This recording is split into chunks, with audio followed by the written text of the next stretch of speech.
Okay, good afternoon, all of you. Thank you to those of you that have joined us in person. If you are in person, then you need one of these. I can see a gentleman over there that doesn't appear to have one. If somebody could help him. Oh, you're fine. All right. Yes. Okay. And a special welcome to those of you that are online. We have over 100 people joining us online, hopefully. So that's very exciting. Thank you for joining us.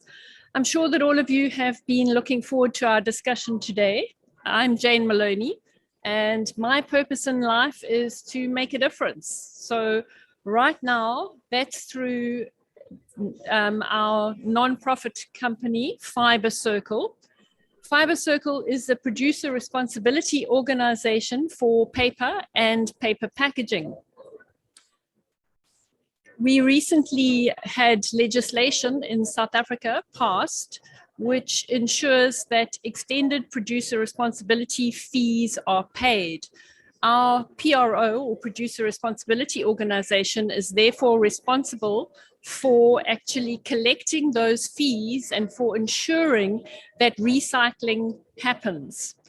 So as a sector, from forest product right the way through to recycled fiber, it is essential that we take full responsibility for our products. And we do this.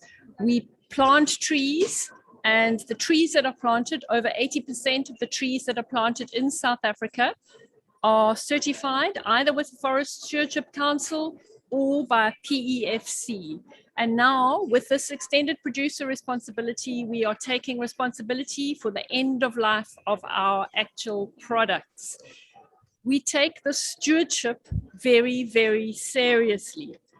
And as a producer responsibility organization, you might ask, why am I standing here? I believe that it's incumbent on all of us that are involved in the forest and forest product sector to make our leaders and our policymakers aware of the fact that sustainably managed forests play an integral part in building climate resilience around the globe. And that is why we are all here. I'm joined in this endeavor by our panelists, who will be introduced to you by Derek Naiber shortly. And we are also very honored to have the United Nations Food and Agricultural Organization choose to launch their paper on the vital role that wood-based products play in substitution. This paper is entitled Forest Products in the Global Bioeconomy. It was developed by the Food and Agricultural Organization in collaboration with the European forest industry on behalf of the Advisory Committee for Sustainable Forest Industries. I'd recommend that all of you download it. Those of you that are online, the link will be posted in the chat column. Before I hand over to Derek, Derek is the president and the chief executive of the Forest Product Association in Canada. And Derek and I both sit on the Advisory Committee for Sustainable Forest Industries. Derek is currently the chairperson of the International Forest, the ICFPA, the International Council. It's all these acronyms. Derek, I'll hand over to you. You can introduce yourself. Thank you. You used to be the chair, Jane. You should remember that. It hasn't been that long. Listen, thanks, Jane, and thanks to our friends from South Africa for pulling this together today. As Jane said, I'm coming to you from Ottawa, Canada, and I'm pleased to be here in both my roles as leader of sustainable forestry solutions and forest product solutions in Canada, but also the ICFPA, who is sponsoring and supporting this event with our friends from South Africa. I want to walk you through a little bit of the plan for today. We've got 4 distinguished speakers, and I'm not going to embarrass them or take up more time by reading their bios. Those were shared in the pre-meeting information. But we will be giving each speaker about 10 minutes to talk. We're going to be starting with Dr. Peter Holmgren, who's going to be talking a bit about forest circularity in climate policy. Following Dr. Holmgren will be Angela Graham-Brown, who's going to speak a little bit to her organization's work in the net zero roadmap space. They just released a report last week, which was pretty exciting. So we're looking forward to hearing from Angela and hearing her talk a bit about that. We can't have something at the South African Pavilion and not have a South African angle, and we're happy to have Dr. Jacob Kraus with us, who's going to be talking a bit about carbon stocks and South African plantations. And then bringing us home with an exciting announcement from the FAO is Dr. E. Ashley Steele, who's going to be talking about the carbon benefits of harvested wood products. So following the panelists, we're going to let each of them speak after each other for about 10 minutes. We're then going to have a Q&A session for about a half an hour. And there is a feature at the bottom for those of you on Zoom in the Q&A portion to pop any questions you might wish to. And Sam is going to monitor those, and we'll get those percolated up to the top. So without further ado, I'd love to turn it over to Dr. Peter Holmgren, who's going to kick off our session today. Peter, over to you. Thank you very much, Derek. Just now looking at how to share my screen. And I'm not sure yes, it is working. That's good. This is always so exciting when you try to use.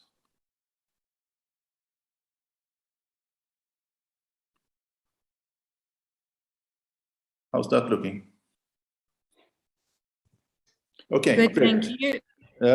Thank you, and thank you for this opportunity. It's great to be back in a COP setting. I used to frequent these meetings regularly when in some of my previous roles, and of course the role of forestry and forest in climate policy is vital. And today I'm going to talk to you about why I think we need some changes in how forestry is addressed in climate policy. We would like to look at the forest-based sector in this way. It's a circular forest bioeconomy.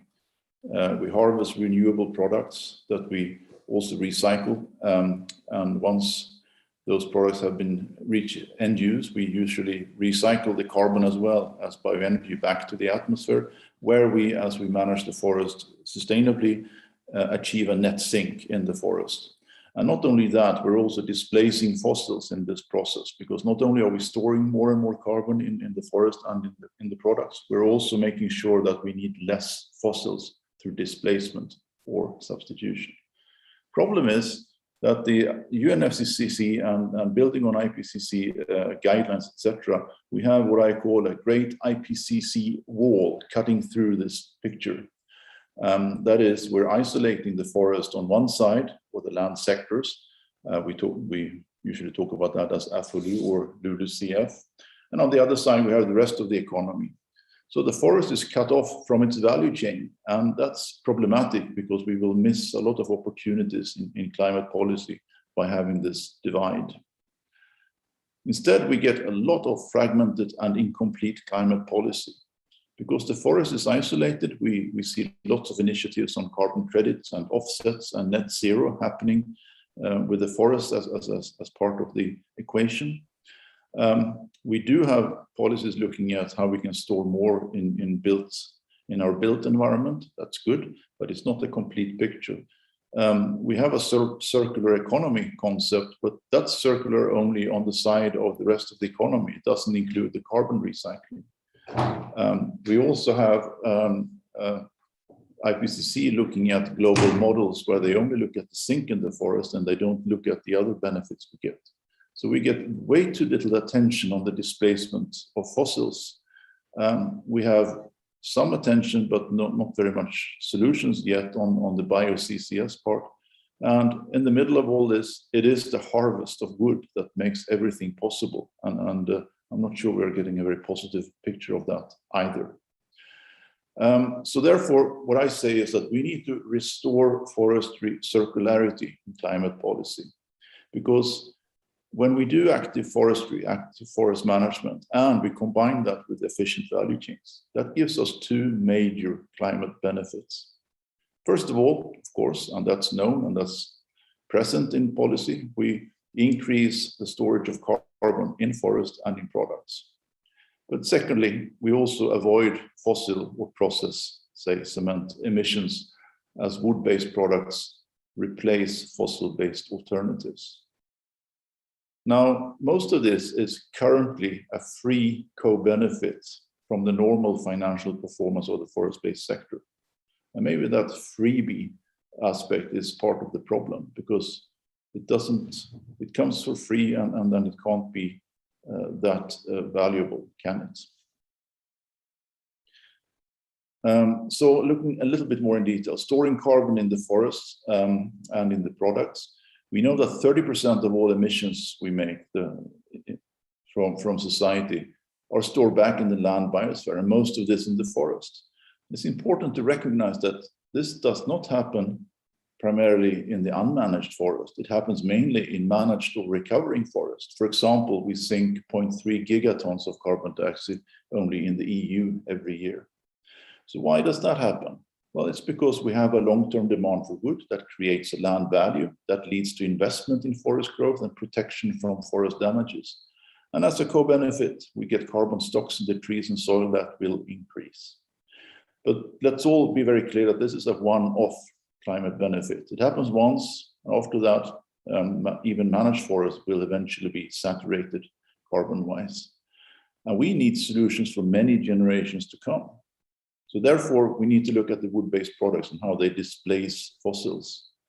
And then it's important that all wood-based products help reduce demand for fossils or cement. It's the solid wood products, it's the fiber products, and it is the bioenergy products. If we did not have these products, then the fossil emissions would be much, much higher. And that's important to remember when we discuss whether forestry should be reduced, as happens many times and happens even in my country these days. Therefore, investing in the value chain becomes key. The figure here is from a report we released recently from the Swedish forest industries. It illustrates the difference between what we have, which is an as actually managed scenario over the past 40 years, where the 1.8 gigatons of carbon have been stored away by the forest management. The alternative is that what would have happened if we would not have managed the forest? Well, of course, we would have more carbon in the forest, but we would have enormous emissions of fossils instead. So the balance is actually 1 gigaton of carbon dioxide worse, and that's just for Sweden. Shortly about the COP6 so-called forest deal. Of course, it's good with agreements that deforestation should diminish, and I've been very much part of those discussions in the past. But that's not actually part of the issue here. We've been here before, and the top-down imposed progress has been very slow. And also, maybe more importantly, this may distract from the real deal, which is cutting back on fossils. And also, it may marginalize the real and major forest bioeconomy solutions that we're looking for. And let me just say that this illustration by BBC is really offensive in my view. It communicates that climate change is caused by Africans felling trees. I think all of those aspects are wrong. Climate change is caused by high and middle income countries burning fossils. So we get that straight. So my conclusion here is that what we need to do is shift the focus. This is an IPCC net zero scenario. Everybody talks about net zero these days. And what we should be doing is what the green arrow points to. We should focus the contribution of forests here, where we need to displace fossil emissions. The gray part is the fossil emissions that need to go down. But instead, we end up where the red arrow is. We only look at forests as a parking place for carbon. And as I've said here in this presentation, that's only a part of the picture. I'll very briefly, where to next? I'll just say that the essential thing to do, in my view, is that we establish a climate value on the wood-based products. Today, we only see values on the standing forest, keeping the carbon in the forest. That's what's valued. We need to move that value to the wood-based products and instead pay for the carbon capture service in forest management at delivery. carbon comes with the logs, and that's what we should pay for. Then we need to work out how the value chain for that works downstream. And if anyone on this call knows a finance institution that would like to explore this, then please let me know, because I think this is the way forward for forestry in respect to climate policy. That's all from me. Thank you very much for the opportunity, and I'll be standing by for questions later. Great, thanks, Peter, for getting off to such a great start today. And if there are any questions for Peter, we'll take those in the Q&A portion at the end. Feel free to note those questions in the Q&A box at the bottom of your screen. We'll now, I think Peter set us up nicely to go to Angela in terms of the net zero connection and the opportunities before the forest sector. So Angela Graham-Brown, I'll turn it over to you. Hi everyone, thank you for having me here. It's a great pleasure. I'm Angela Graham-Brown, and I'm the director of the Forest Solutions Group at the WBCSD. It's a global platform for companies in the forest product value chain to lead on sustainable development. I'm going to present to you today the high-level narrative that comes out of the forest sector net zero roadmap that we've launched last weekend, actually, on the 6th of November. Luckily, it's very aligned with what we've just heard from Peter Holmgren, and I will try to keep it at a higher level and not going into the data, because you can find that in the report and also from my fellow presenters after. So let's go. So this report that I'm presenting today is part of a much longer process that is what we call the net zero roadmap. It's really trying to get the companies in the Forest Solutions Group and beyond to be able to make credible net zero commitments. The aim of this first phase was really to bring the forest sector together on a shared understanding of its role in enabling the transition to a net zero economy through interventions across the full value chain. And so the more specific objectives of the work stream is to drive credibility and consistency within the sector and the definition of net zero, to inspire and support businesses that want to make credible net zero commitments and strategies, and finally to raise awareness on the role of forest and forest products in climate change mitigation, which is the third objective, is where most of the focus of this report has been, that I'll present to you. So who is the messenger of this report? So we have the 15 members of the Forest Solutions Group that have been heavily involved in this, almost holding the pen sometimes.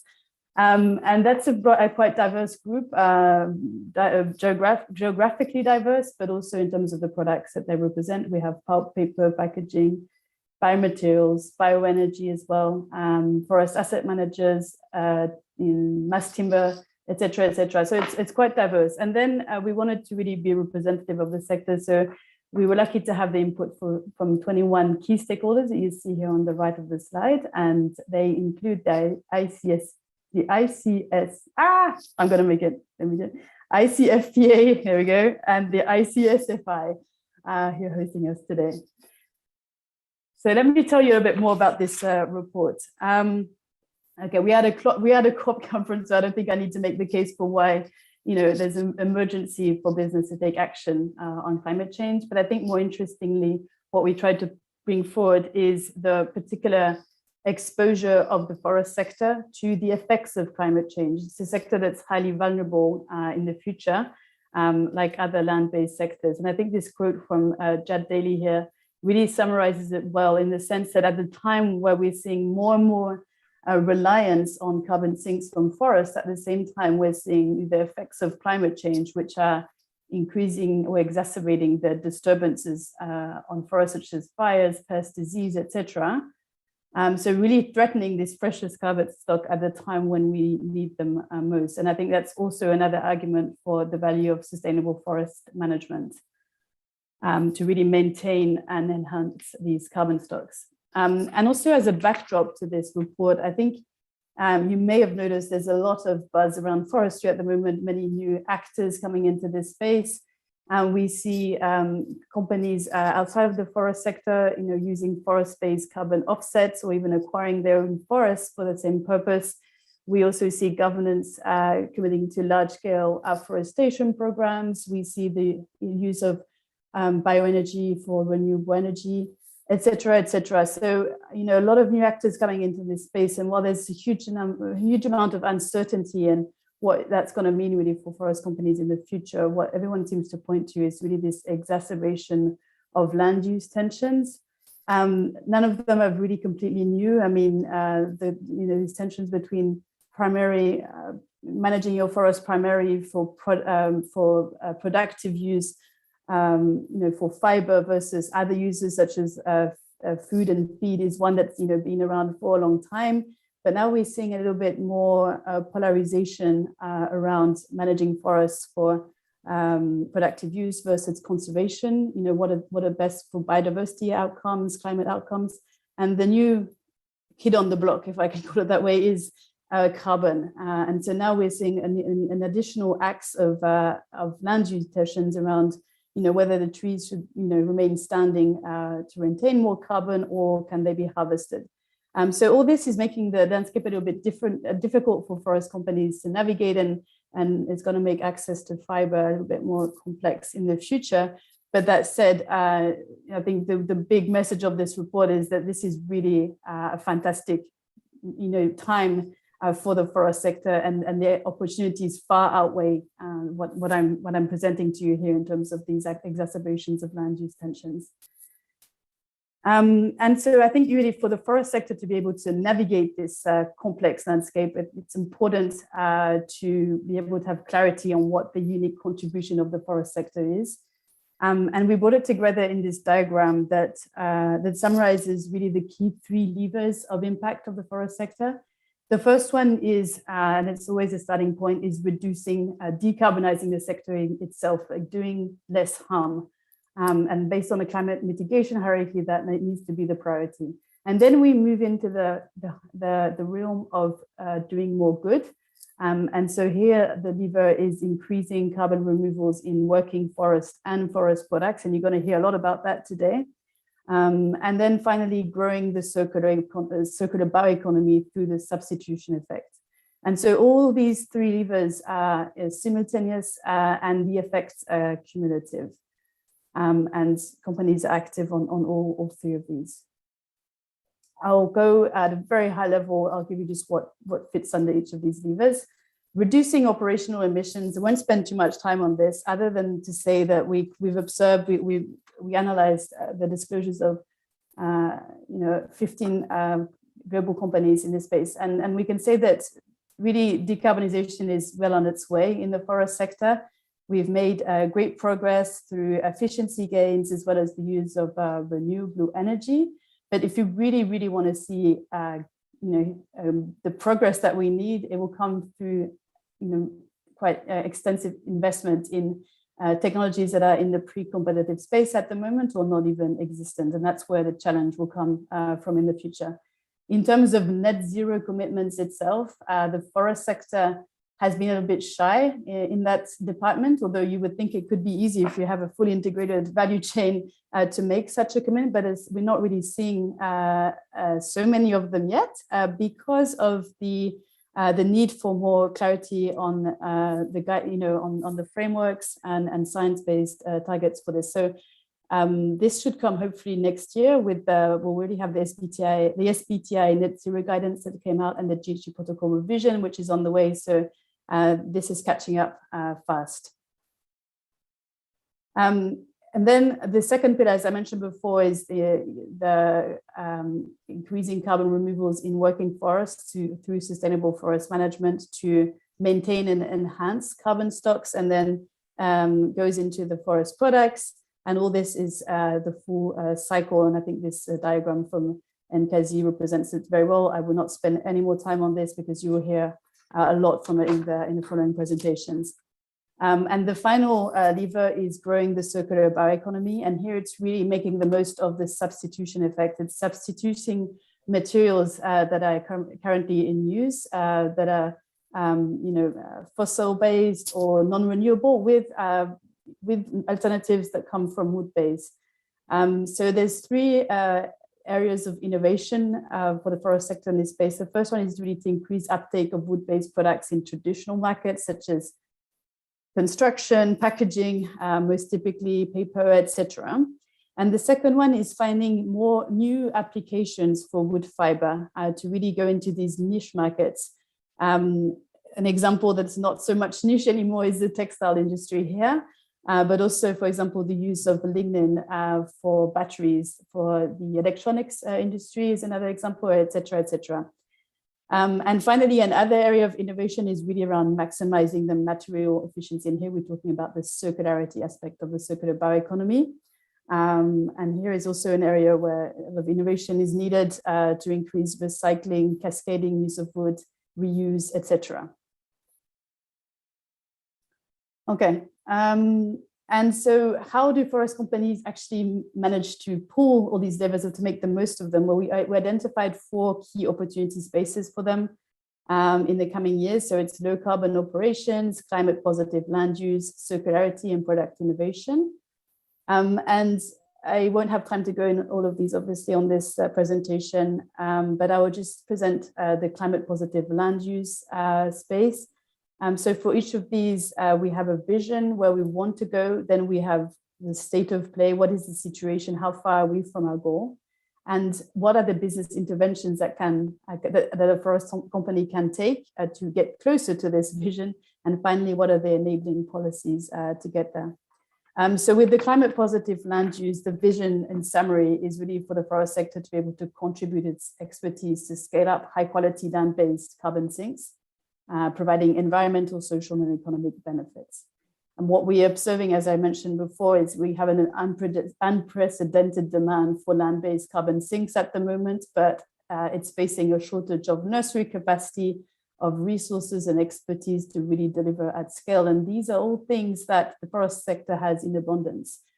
So what we need to see happening is really the forest sector engaging in long-term partnerships with land managers, etc., to transfer these resources and expertise from the forest sector into the global landscape, if I can say. Type of enabling policies, just as examples, we have a few here. It's like re-incentivizing sustainable forest management, allowing for carbon markets to mature and become more robust, etc., etc. To finish, we have a call to action for 4 stakeholder groups. The first is, the peers in the forest sector is just join us, drive ambitious science-based net zero strategies to really get the machine going and this investment, going into these technologies. That I need customers accelerate your decarbonization by using forest products to complement the ones you might be currently using.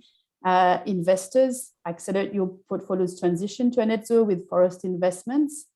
And finally, policymakers, and I think this fits very nicely with Peter's message. It's really promote policies that account for the benefits of working forest and wood products as part of a holistic integrated system.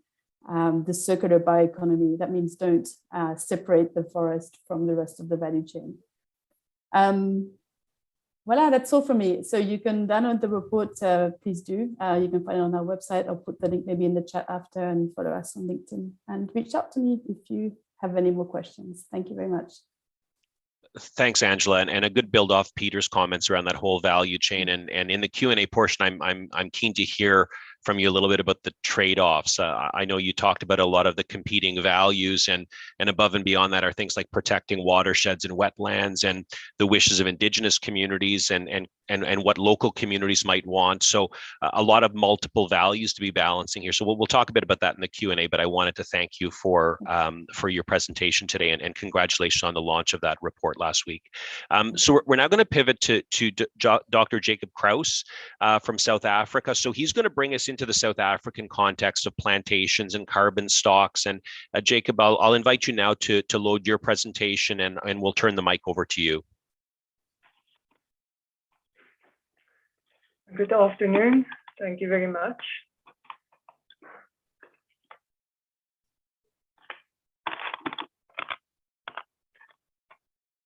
In the context of industrial plantations in South Africa, I want to address 3 key points.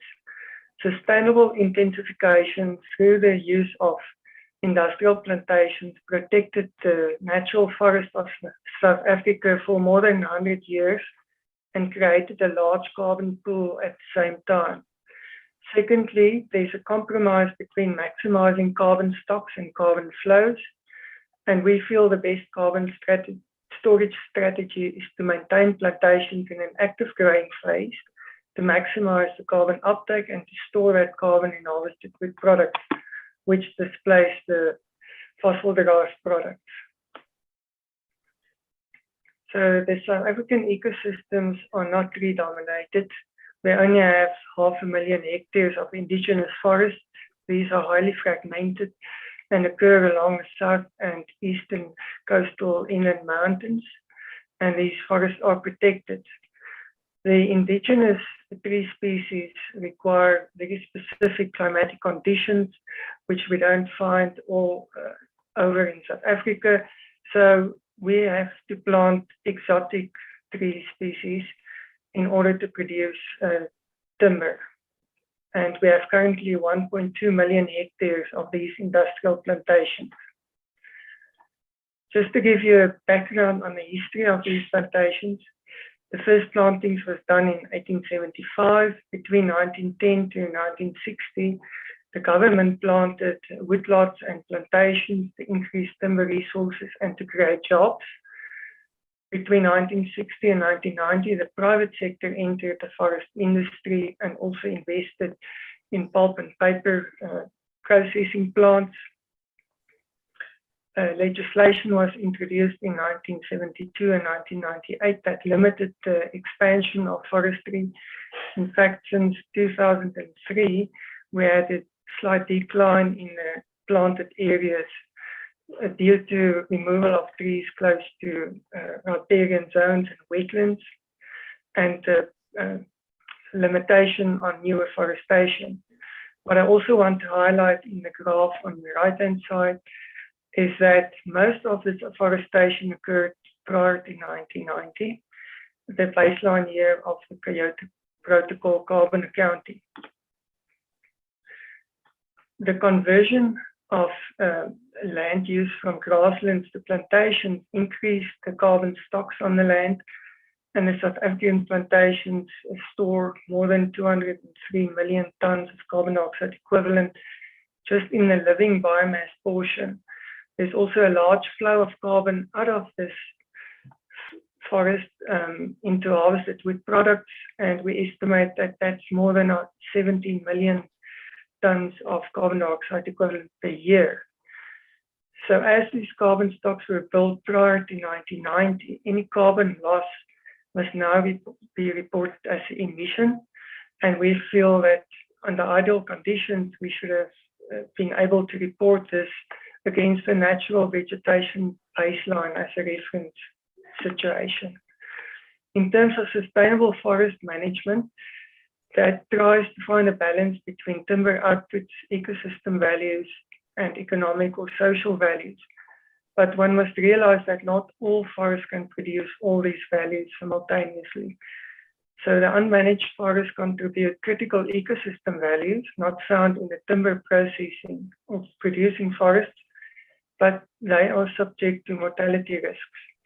On the other hand, forests managed for timber production in the narrow sense, sustainability tries to balance the harvesting, that you don't remove more wood than what is grown.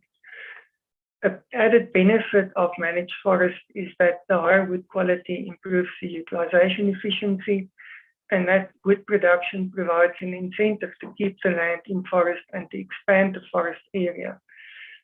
In 2012, planted forest comprising only 7% of forest cover produced 46% of roundwood. As part of my talk, I just want to touch on two questions. First one, can the carbon storage capacity be increased by increasing harvest cycle length? And I want to use here the example of pine growth in Mpumalanga province. And secondly, how will increased tree growth and the associated reduction in harvest cycle length affect carbon storage and carbon flows? And there I want to use an extreme example of converting softwood compartments to hardwood compartments. So to answer the first question, this is data from Mpumalanga softwood plantations. The blue dots, purple dots indicate the growth rate over time of the trees in cubic meters per hectare per year. It peaks just before 20 years, and that explains why we harvest the trees at 20 years. The blue line and the blue dots indicate the carbon stock on the land, also per hectare. From 5 years to 20 years, there's almost a linear increase in the carbon stocks. However, after the rotation age, this growth in carbon declines, reaches a peak and then declines. And that is basically due to two factors.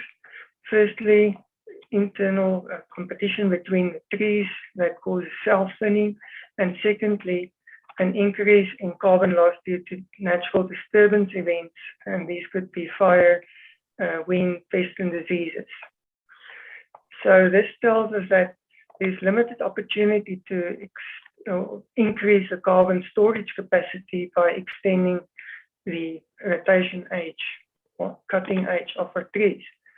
The second question, in terms of what impact will an increase in tree growth have on the carbon stocks, I'm using a theoretical example based on a number of assumptions where we have 105 hectare plantation, 5 hectares unplanted, 5 hectares per age class initially, with hardwood growing faster than the softwood, and we convert to hardwood over 20 years. This data in this graph indicates the results. The purple line indicates the change in the carbon stocks in the softwood crop. The turquoise line indicates the increase in the carbon stocks of the hardwood crop, and the solid black line indicates the total carbon stock. So that's the sum of the purple and turquoise line. So for the first 10 years of this conversion process, there's an increase in the carbon stocks. But then once you start harvesting the hardwood crop, there's a decrease in total carbon stocks, and by the end of the conversion, carbon stocks decreased by 29%. However, there was an increase in the harvested wood of 12%. And during this conversion time, the harvested wood production reached a maximum of 2,500 cubic meters per year.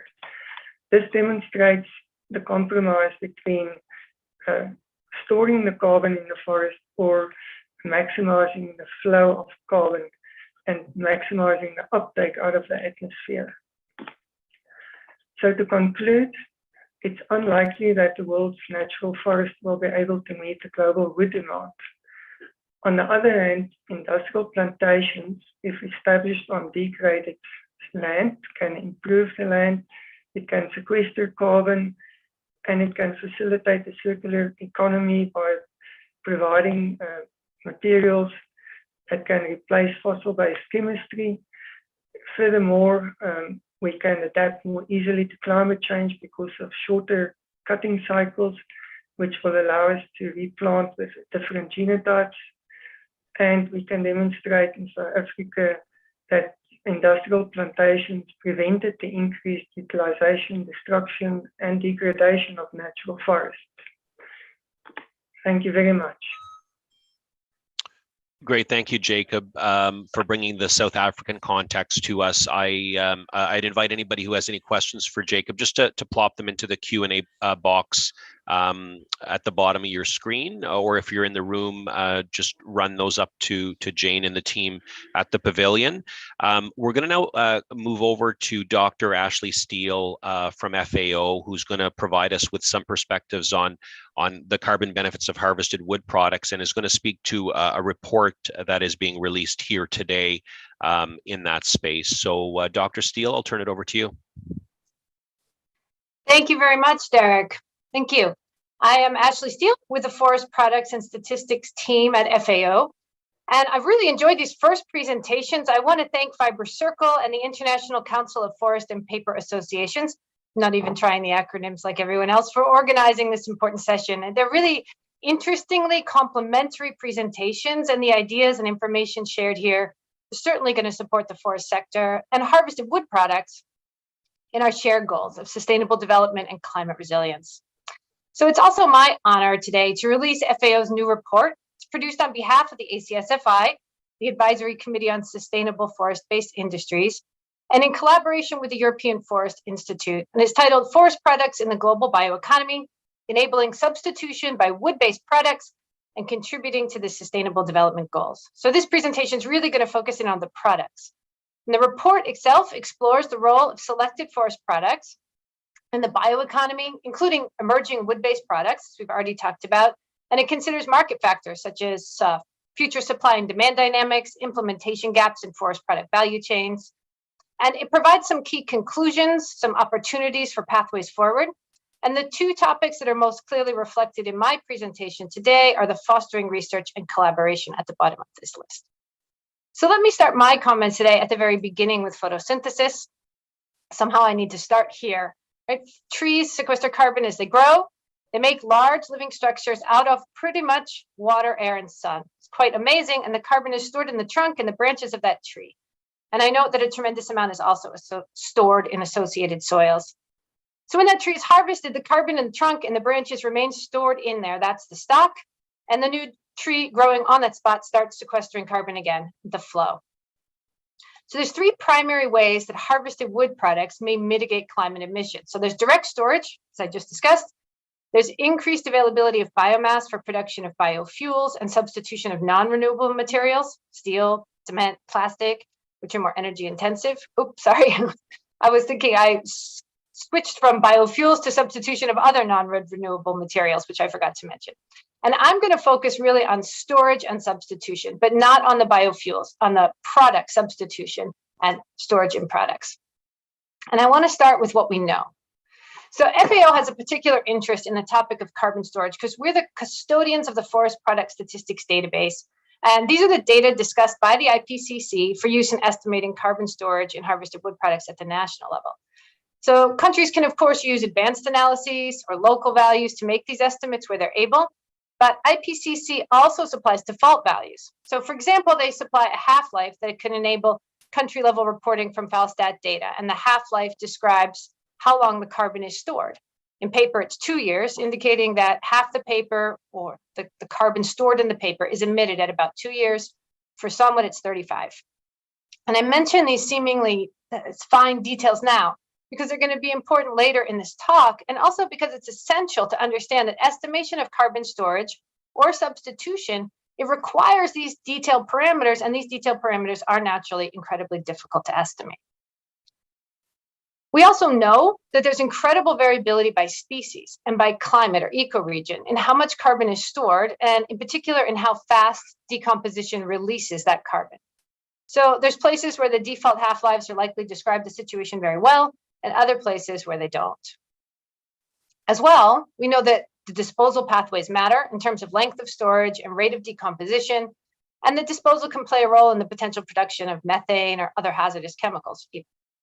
And further, we know that these estimates matter. They're embedded in country-level accounting of greenhouse gas emissions and sinks. Estimates can guide the development of the sustainable forest management plans, as discussed in the previous talk. They're essential for environmental product declarations. Carbon storage estimates are going to be a guiding force in development and deployment of new wood products, as well as on industry decisions, what to produce, how much, and where. And I think all of us, most of us in this room, are promoting a move toward a sustainable bioeconomy. So using bio-based products, such as those based on wood, requires informed decisions on how to do this, on which bio-based products to promote as the most sustainable. And all of that depends on these estimates.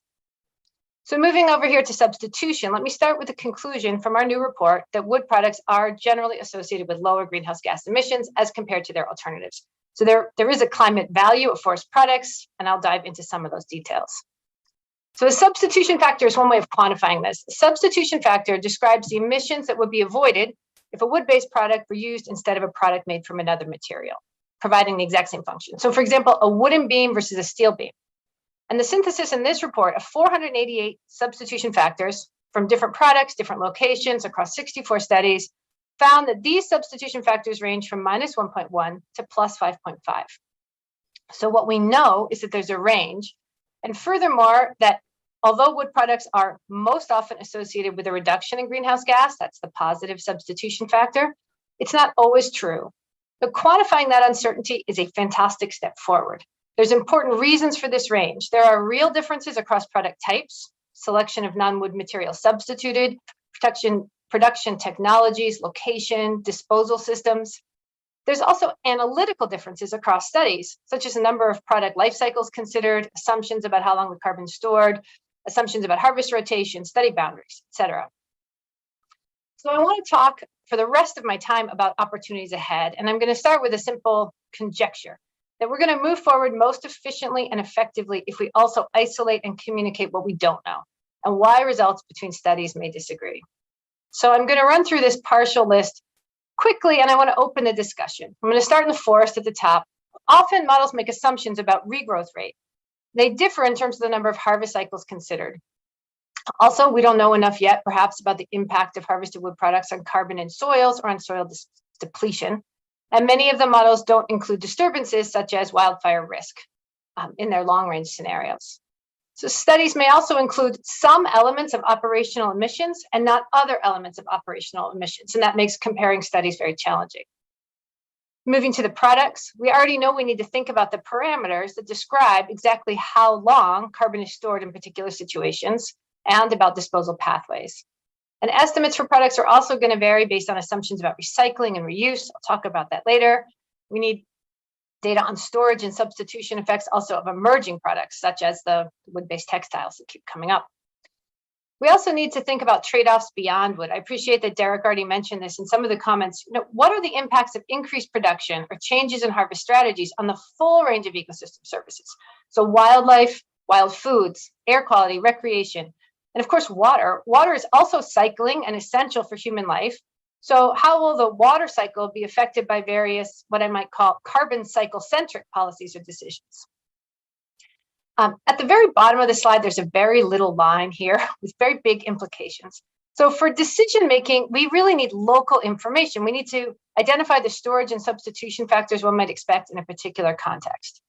But as we start scaling up to these bigger and bigger policies, we also need to consider issues at scale, big scales of time and space. They've already started to be mentioned here. Well, what new spaces will be used to plant the trees? Is there enough space? Is there enough nursery stock? How might the benefits of substitution shift as markets shift? And how can those benefits be maintained over an indeterminate number of harvest cycles? From the first presentation, we need solutions for many generations to come. I like that line. So is it really worth elaborating all these unknowns? It's not intended to just make things sound uncertain. This uncertainty is information, and it can really help us identify worst case scenarios, an incredibly useful planning device. It can help us avoid risks, be prepared for all possible outcomes, avoid overconfidence. And there are, in many cases, some unknowns which are essential for making local decisions. And by isolating them, we can identify what exactly we still need to figure out. Sort of accounting, uncertainty accounting, also allows us to apply what I would call efficient skepticism. So efficient skepticism is especially important when we're making decisions based on modeled data and modeled information, and all carbon accounting is modeled. So I'm not implying that we should be skeptics and throw up our hands in the face of what we don't know. That's not efficient. But what we need is the skepticism to ask, informed skepticism maybe, to ask the right questions about the models and the estimates derived from those models. We need to ask about the embedded assumptions, and we need to isolate those assumptions that most strongly influence our confidence in the estimates, because these are the assumptions that are essential to test and the information that's essential to collect. So opportunity 2 is related, of course, bringing together what we know. The report launched today is our first step on which I think we can build a very strong future for decisions. In the next steps, we need to move toward a meta-analysis in which we learn from side-by-side comparisons of conflicting estimates or conflicting conclusions. And doing this effectively will involve isolating which shifts in system boundaries matter, will help us control for units and defaults, and understand the sensitivities across studies. And we need a common set of definitions across studies, for example, sustainable sourcing, I think the exciting work presented at this conference on international sustainability standards will certainly support those kind of future efforts. That way, through the next stages of the analytical process, we can isolate the conditions that maximize the benefits of forest products in climate mitigation and sustainable development. The third opportunity is to expand our analysis framework. We need analyses for carbon storage estimates for the influence of emerging products. We also need more information from tropical forests. We have the potential for high species diversity there, potentially even in managed forests. Trees grow very quickly, and also decomposition happens very quickly. We need to better account for wood energy, not the carbon stored so much, but the substitution effects, which can be considerable.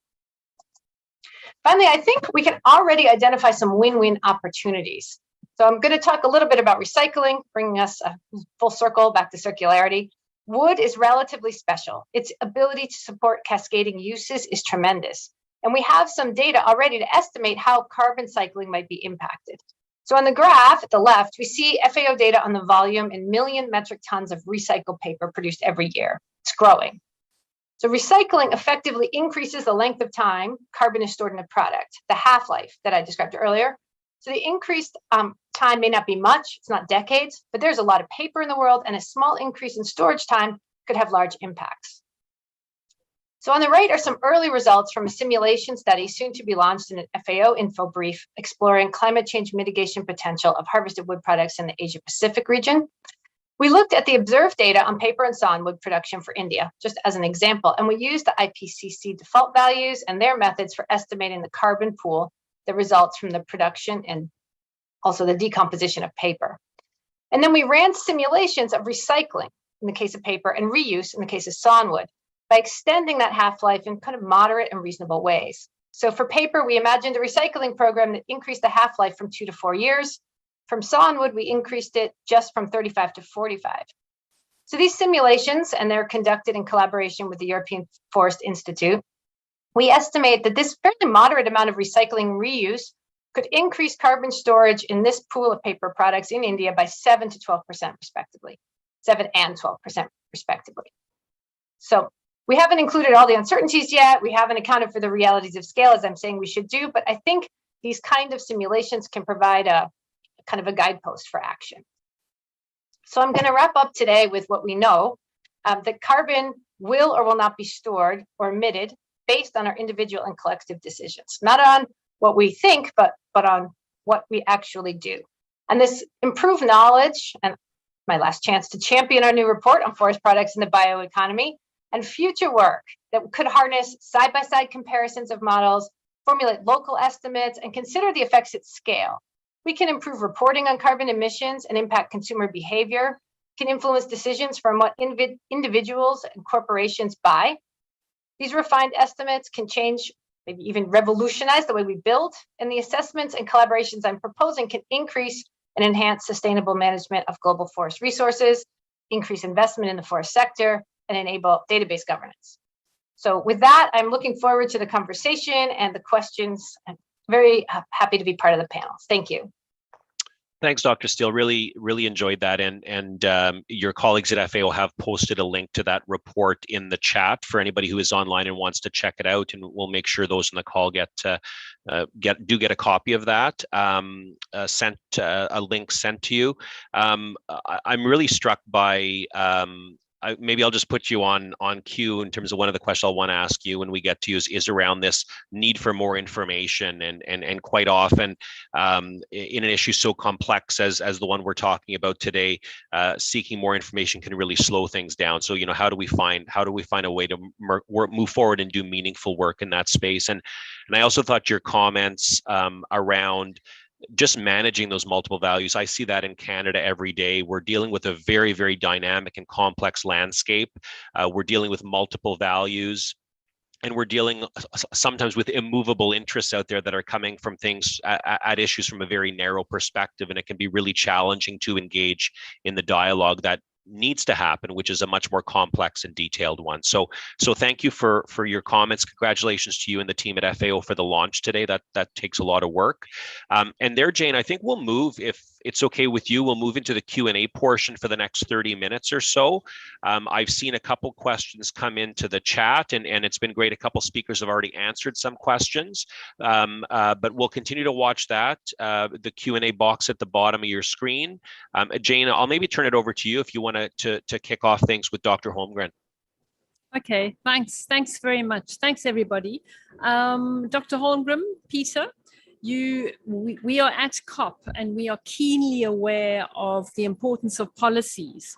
So what do you think would happen if policies don't actually recognize the circularity of the forest economy?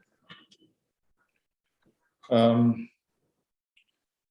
we are in a situation where forests are valued for the carbon that is stored in the forest and to some extent stored in the products. And that's how the system is set up at the moment. But this leads us to a net zero thinking, where these storages of carbon are used to compensate for fossil emissions elsewhere. And that development seems to be accelerating. And we see both countries and large corporations, including the oil sector, being interested in parking carbon in the forest so as to offset their own emissions. And if this market grows very large, then I could see that we get a double whammy here. We will increasingly have difficulties to carry on the forest-based sector, because there will be competition for the wood. And then secondly, because of that, we will actually not get any the climate benefits that we could have from the forest, because the offsetting doesn't give us anything. And instead it gives us smaller possibilities to use the forest-based products to reduce the dependency of fossils. So it's kind of a catch-22 situation. Thank you. Yes, we have seen that would be the competition for land anyway, and the competition for wood would be, it would be dire for us if we couldn't actually use the sustainably managed forests. And we heard from both Jakob and from Ashley about how important and the difference that it actually makes when you have that additional pool of carbon that's stored in the harvested wood products. So yeah, we agree with you. Derek, I think you have a question. Yeah, for Angela, and Angela talked in her presentation in 3 areas: you're reducing emissions, increasing removals, growing the circular bioeconomy. I think we've talked broadly. There are multiple values across the forest landscape and in the sector, but even within that carbon value, there are a few different spokes on the wheel, as you laid out. Can you talk a bit about the trade-offs within those 3 within that carbon space? Because there are trade-offs and challenges there too. What in the work you've been doing, how would you respond to that? Yeah, I think just before I respond to that, you wanted to address also the trade-offs at a bit higher level, as you pointed to before, which is not addressing nature, climate, and the social dimension separately. Although this is exactly what we did in this report for the focus, really focused on the carbon. And then now, yeah, within these 3 levers that we presented before, there are obviously trade-offs when you're trying to maximize the value of all 3 at the same time. I think the best example is probably just growing the circular bioeconomy means putting more products on the market, more production, more emissions. That can be in contradiction with trying to reduce your emissions. You need to decouple this growth from these emissions. And then also it could mean shorter rotation cycles, or to be able to put more products on the market, which could be in contradiction as well with maximizing carbon removals in forests, and mostly in forests, but also in forest products. So these are the type of tensions. There's many more, obviously, but at a higher level, these are the ones that seem to stick. Great. You were so efficient in answering. I'm going to stick with you for a quick one, because Leo Long had asked a question in the chat, which you said you'd like to answer in person, around incentivizing SFM or incentivizing sustainable forest management. How would you respond to Leo's question? Yeah, sorry, thanks for the question, Leo. Sorry, I had a technical glitch. I wasn't able to answer in the chat. I think that's a good question. I think I would take the route of certification here and say that, well, certification has been around for, I think it's about 25 years. Not all sectors have this great advantage of having certification. It's going to cover approximately 10% of the global forest area at the moment, but there's still room to grow. And one of the key impediments to growing certification is access to smallholder foresters or landowners, sorry. So I think that's really one of the key areas of work, at least where, for companies in the forest sector, is how to make certification more accessible to these landowners. And I think it's really, the incentive is really market incentives. I think to be able to there should be, access to that market can come through certification. So I would put the incentive there. I hope I've answered your question well. Great, thanks, Angela. Jane, I've been using my Canadian pronunciation of Jacob all morning here, and so I'll turn over to you to ask a question of your South African colleague, Dr. Jacob Kraus. Thanks. I didn't correct you, and maybe mine's wrong. Jakob, you spoke about maximizing the flows of carbon. What do you think is the potential for increasing carbon stocks in the South African industry? Jane, yes, thanks for the question. Unfortunately, in my opinion, opportunities are quite small. The reason why I say that, as I've demonstrated in my presentation, we can not easily increase the carbon stocks on the existing land holdings. The best opportunity will be to expand our areas through afforestation. But due to the fact that South Africa is quite a water scarce country, where we have water use licensing permits required to plant new areas, and that's not easily available. So that's a short answer. But what I also can maybe add is it's important that we maintain the areas that we currently have as forest areas, and maintain them as plantation areas. So any new legislation and policies must also take recognition of that fact, and that unintended consequences must not be to incentivize plantation forestry. Thank you. Thanks. I do know that we don't have a lot of land, but we do have 100,000 hectares that we could still plant. So we live in hope of that. Derek, I know that you have some good questions for Ashley. Yeah, I just wanted to follow up with Ashley on the, we live in a world where there are a few issues that are absolute, and there are always unknowns, and we're often talking about, well, we need more information. But given the challenge ahead of us, and I'd say the opportunity in the forest sector to do some really good things, how do we punch through here? How do we move forward? Understanding that nothing is absolute or perfect, but how do we kind of move forward knowing what we know? Thank you. So I think that this is always a perception that if we say, well, we're not sure of everything, it's perceived as saying, well, then slow down, we have to wait for more information.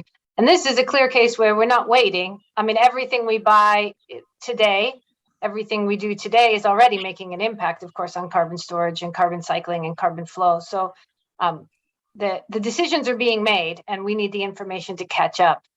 So I think that some of the things we can do is to be honest about the uncertainties and to use them to explore, for example, worst case scenarios, to really strategically say, well, where are the places where we could be missing an assumption? Where are the places where when we move up at scale, we could have impacts we don't expect? I think we also have to we can use this kind of uncertainty catalog to make more informed decisions with respect to risk. So what are the risks we're willing to take, and what are we not? And unlike some decisions, we don't have an option of no decision. So it's really a risk trade-off, perhaps. I think by identifying those unknowns, it can help us choose strategies that are robust to the unknowns. So sometimes some strategies really, for them to be successful, really depends on getting it right. And other strategies, they're going to be adequately successful, even if we didn't have the model right, even if our modeled estimate was a bit off. And I think we can do a lot more work in the space of understanding what are those kind of robust to the unknown strategies. And sometimes those are the win-win options that we've been talking about. So, no matter, mostly we're pretty confident in a win. I think there are enough challenges that we can't only use win-win scenarios. We might have to use, hopefully it's a win, but at least we're quite careful that it won't be a terrible loss. I think there's also an opportunity to adopt an adaptive approach. So that is to design plans, policies that involve monitoring the situation and reacting really quickly to new information. And how to do this in this kind of an environment. I mean, we're never going to count the carbon molecules, right? So we're always going to be stuck with these models, and they're always going to have a delay. But in some components of the system, I think we can collect new information and monitor the situation quickly and set up our decision systems so that they can react effectively to those new information. It's very challenging to do, but I think it's possible. And we do have some proposals prepared on bringing together experts and thought leaders on that topic, on how to do that. So thank you. Great. I'm going to stick with, can I stick with that just for a second? Because you talked a bit about win-wins and we specific to the recycling and reuse win-win. Any other win-wins kind of top of mind as you consider the report being released or the other work that you're doing? Sure. I think there's a lot of win-wins. I mean, the full win is hard, right? So the climate resilience is hard, but there are pieces that we can add to it. I think there are other forms of material efficiency, as was discussed, beyond recycling, things like increasing production efficiencies through technological innovation. And I think sometimes those are going to require social innovation. I think those are pretty definitely wins, that kind of increased efficiency. Education is also almost always a win. So education, and this comes out also of this recent report, but education on forest and forest product benefits to society, education on forest and forest product benefits to planetary health, on forestry as a business, and where that knowledge and those skills are lacking, being able to provide it, on data collection and application to interpret and use these models, not to become a fancy model builder and user, but to adequately interpret the information in context. And I think some of that information, even on the carbon cycle too, can incentivize, we were talking about how to incentivize purchasing, it can incentivize the purchase of wood products, because as we understand more, as consumers understand more, they may be more open to that kind of purchase. They understand the whole thing. I think there's opportunities to include, for example, other benefits in the kind of programs and policies we promote. So bringing smallholders into the discussion to reduce inequalities along the supply chain, that can provide another avenue for innovation, and maybe identifying ways to add value along the supply chain, increasing cascading uses, of course. That's pretty close to recycling, but there are other ways to increase cascading uses. And perhaps that might imply reducing transportation costs, both carbon and dollars. So I think there's wins, and if we just keep chipping along at them moving forward. Great, thanks, Ashley. Jane, I'll turn it back to you. Thanks, Derek. Peter, we were chatting about the demand for wood. Some say that fossil displacement effect by forest products will disappear as we get more and more renewable energy. Do you think that this is the case? Do you have some thoughts around that? Yeah, thanks, Jane. Well, of course, it's important for all sectors to reduce their fossil footprint. So, of course, it's good if we get fossil-free steel, or we get fossil-free cement, or whatever. And in theory, that would say that the benefits of forest-based products would diminish. And this is an argument often heard when you hear proponents for leaving the forest and not harvesting it.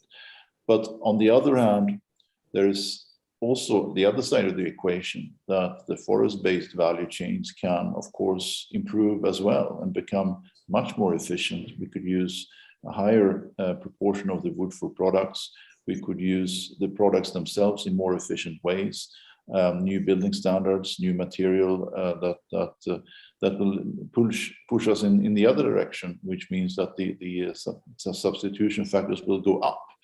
This is something we hear much less about, but in fact we have huge investments in innovation in the forest-based sector for new products, new packaging, smart packaging solutions, even batteries from based on wood.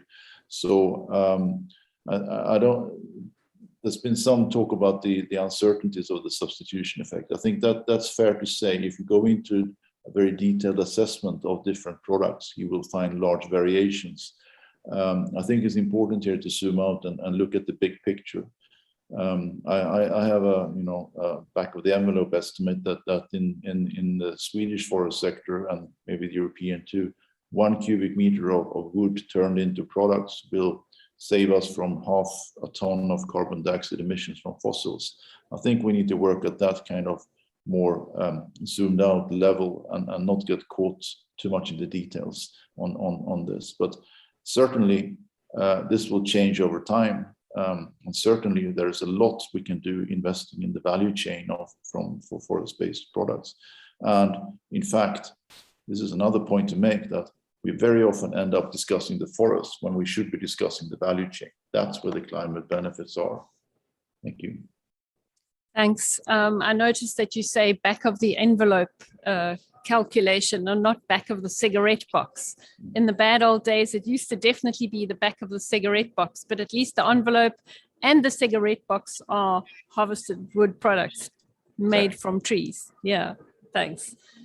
Derek, are there any other questions on the Q&A?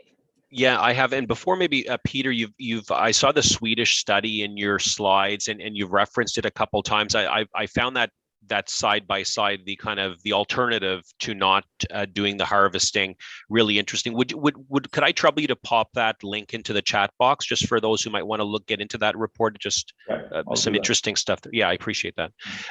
Angela, just maybe I'm going to ask you a two-parter because we might not get back to. We've only got about 13 or so minutes left here. Interested in your perspective. Peter did touch a little bit on about the offsets and energy companies buying, looking to plant more trees and offset their can you talk a bit about the role of carbon markets and impact in the forest sector, and then maybe as the second part to that, just interested in kind of what's next for you and your organization. This was phase 1 of the net zero roadmap. Kind of what's coming next? Yeah, thank you. For the first question, what is the role of carbon markets for forest companies? When we were conducting the research for our report, many respondents were assuming that all forest companies were extremely active on carbon markets, which is not really the case. Actually, it's mostly the forest asset managers. While the forest companies are starting now to look at issuing carbon credits for afforestation, improved forest management, or conservation efforts. So I think we consider that as an enabler. It will enable the other actions that we outlined in the roadmap and provide a value and potentially an interesting source of additional income for the forest sector in the coming years. But for the moment, the price of carbon is too low, and the market's potentially too fragmented to really provide the right incentives for this to happen at scale. But we really have strong signs that this could change very, very rapidly, actually. I think one other element that came out was quite interesting from the interview is that the importance for the forest sector to really value forests beyond just carbon, but also for the other ecosystem benefits that they provide, to be able to really attract further investment in the future. So that's going to be one of the areas of focus. With regards to the second question, what are we doing next? So now that we've laid all this out nicely and understand how we fit into this bigger picture, the next step is to really come up with guidance. You disappeared. Did I disappear? No. No. Okay, sorry. I can still see. Someone in my ear just said I disappeared. Have we lost them? No. Okay. I think you can continue, Angela. Yeah, you're still with us. Okay. No, so the next phase is really to come up with specific guidance for forest companies to be able to make credible net zero commitments. And for that, we'll be building on the SBTi net zero guidance that was recently issued, as well as the GHG protocol revised guidance that is coming out hopefully mid next year. So that's what's coming next for us. Great, thanks for that, and well handled through the interruption. I thought you held your composure very nicely. I wanted to thank a number of you have responded to some pretty detailed questions in the chat directly to those who asked them. So I wanted to thank the panelists for doing that. Jane, I'll turn it back over to you. Oh, you're on mute, Jane.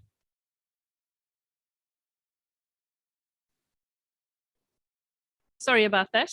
I'm not sure if it was for you or was for us. We saw you all frozen on the screen. Yeah, thanks for that. Let me just, this is technology for you now. I can't read it. That's why I prefer paper. Okay, Dr. Kraus, we've got another question for you. Earlier in this pavilion, we actually had a discussion around adaptation. And Steve Nichols from the NBI was saying that until they actually did real modeling on what would happen in the areas, they didn't actually get that much government support. So suddenly you get support when people realize that you can't grow something in certain places anymore. So what would actually happen what would the impact of climate change be on the plantations and therefore on the carbon stocks? And what could be done to mitigate those negative, well, potentially negative effects in South Africa specifically? Thanks, Jane. Yeah, the carbon or the climate change is quite worrying for us, as predictions indicate that Southern Africa will warm up at double the rate of the world average. We've already seen a multi-year drought that's becoming more frequent, and that will impact on the tree growth itself, and also then have negative impacts on the carbon stocks.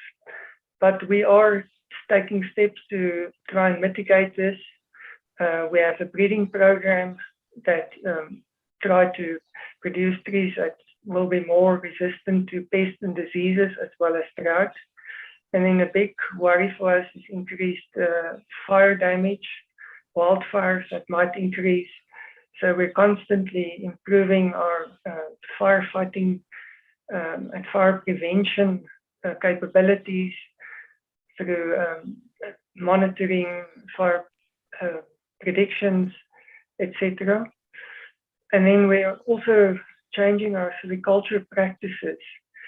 We're implementing much more mulching, where we maintain the harvest residue on the site to keep the soil cool and to keep the moisture in the soil. We're also switching to making use of propagation in paper pots, and that propagation method in the nursery also gives you a more robust seedling root system that can tolerate better the higher temperatures and the drought periods. Thank you. Thanks very much. At the Global Land Forum, the climate change, the climatologist, climate scientist from Algeria was talking about the fact that in these times of climate change, that fire actually has wings. The heat of those fires is just immense. So yeah, thanks. Derek, you've got some more questions? Yeah, I've one more question for Dr. Steele. Just maybe, in a similar vein to the question I asked of Angela in terms of what's next. Do you want to talk maybe a little bit about what FAO is doing in the area broadly related to forest products, and is there any other project work that you might want to share with us? Sure. Thank you very much. We have quite a few components that are coming together, especially in our team on forest products.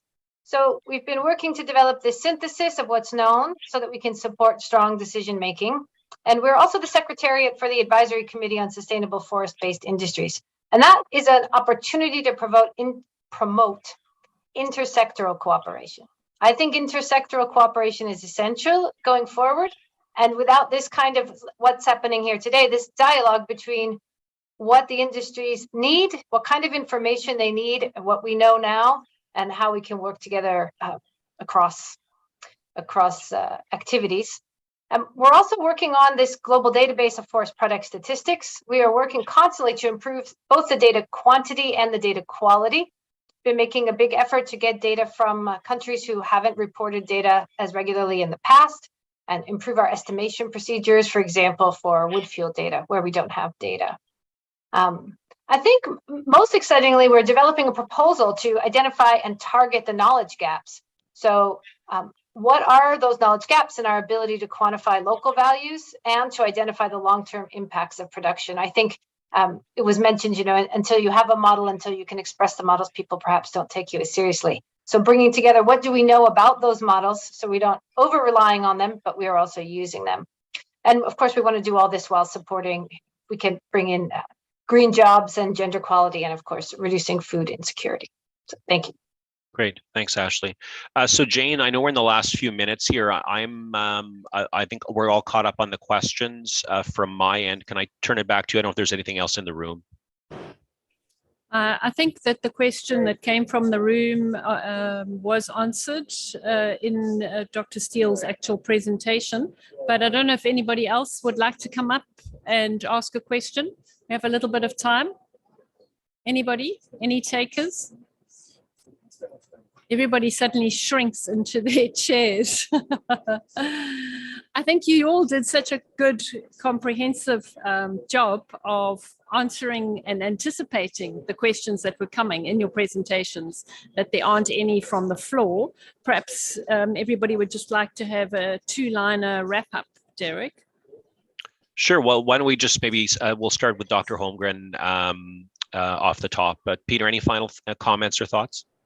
No, I think this has been an excellent event. Lots of input on how to deal with the forest products in climate policy.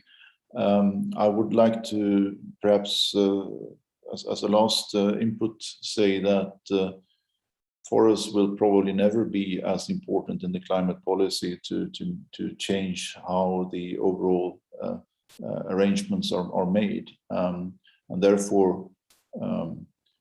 We have to be aware that it is politically and financially viable to sacrifice the forest-based sector in climate policy, and even if that destroys a big part of the possible solutions we have for climate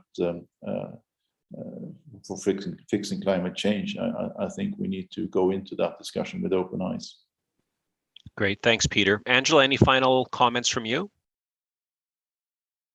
Well, I would just say that I'm impressed by how central the forest has been to the COP26 agenda, maybe because that's what I've been exposed to mostly, but in past years I haven't seen it this big. So I think that's a very encouraging improvement. I think there's a lot of work still to be done to get the message out there of the value of working forests, though, and so that's on us, and we'll keep doing it. Great, thanks, Angela. Jakob? Just to conclude, I want again to highlight the importance of industrial plantations to store carbon and to pump the carbon into harvested wood products that, although it might not be permanent, also has a temporary carbon storage impact, and that, as we've seen from or heard from the other speakers, displace fossil fuel emissions. Thank you. Thanks very much. And Ashley, any final comments?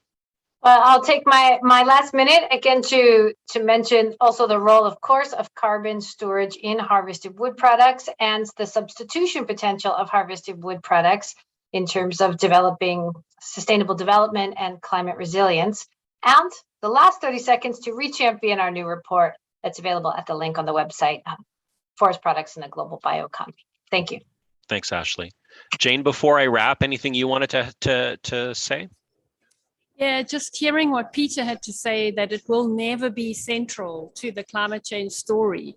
I think that I will end with what I began with, that it is incumbent on those of us that participate in the forest and forest product sector to make sure that the message of how forests can change and make countries more climate resilient and how important harvested wood products are has to be got out there. So I implore all of you to continue the good work in doing that. Thanks, Derek. Great, thanks, Jane. So listen, I'd like to thank Fibre Circle and our friends from South Africa and at the Pavilion today for all their great work. Thank you to our panelists. This was a real privilege to be a part of. I grew up in a forestry community in central Canada.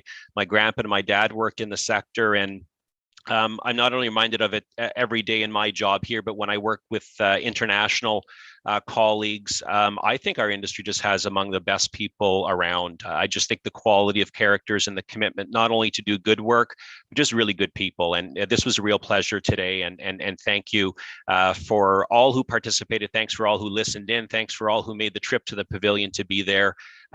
Be safe, and thank you again for making this possible. Thanks to you, Derek. See you. Bye. Thanks. Everyone.